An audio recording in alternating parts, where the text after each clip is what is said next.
This is most of the walls complete. There's just a ramp that will need to be filled in later on, and over there's the sump that will need to be lined as well. We're starting the floor now.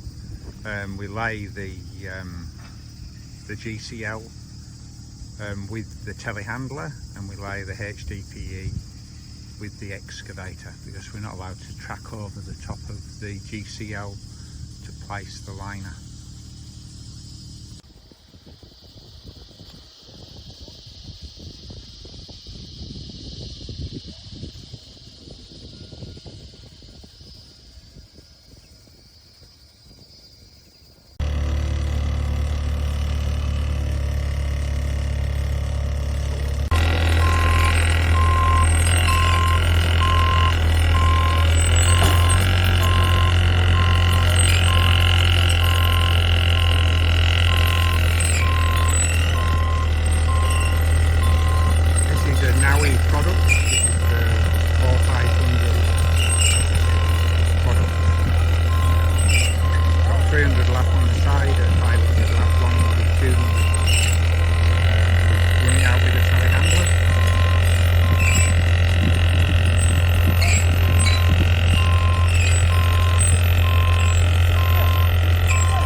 And what we're doing here is we're lining the sump, or preparing to line the sump.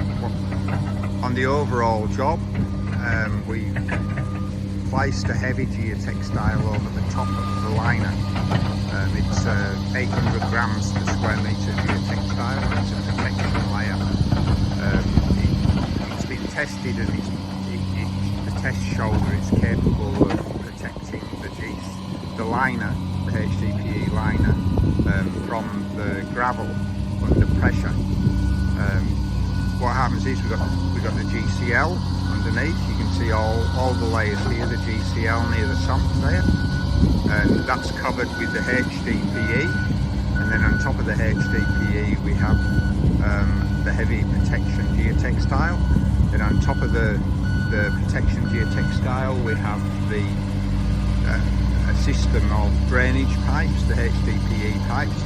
That can be seen in the area that's not covered by gravel, and just in the near area here. And then on top of the pipes goes a graded filter layer, and then on top of the filter layer there's another layer of geotextile, or light geotextile, which we haven't placed yet.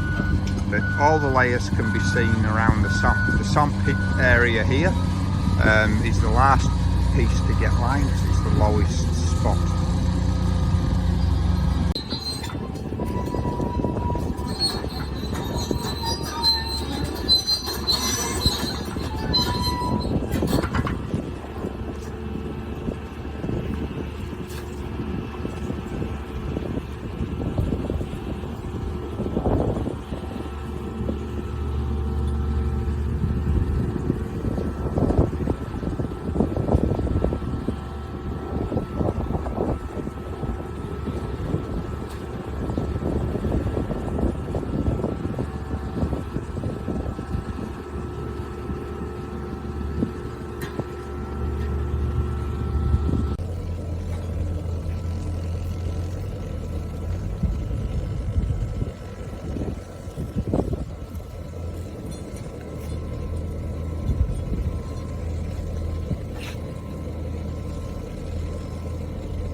The morning after the day before.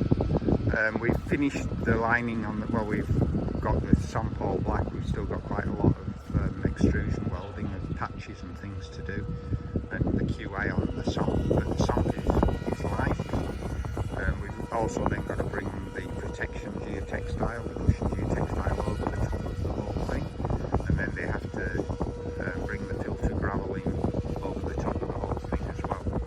And they've still got some filter gravel that's got to find its way to the far end over the top of those seepage leachate pipes.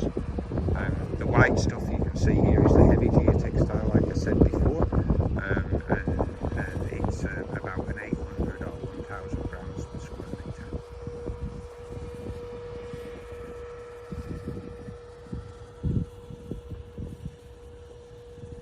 And the gravel's brought in by road cut double, stockpiled at the edge of the facility, and then it's loaded into this truck here, which takes the material out across the lined layers and up to a face at the far end where it's moved into place, and the thickness to the correct thickness with a tracked bobcat. Wait and see what happens now, whether he's going to come and do another load or not, or whether he's going to take smoke up. It's a good machine. This is the first landfill I've seen where we've actually used one of these. It looks like it's smoke up. So I'll shoot again.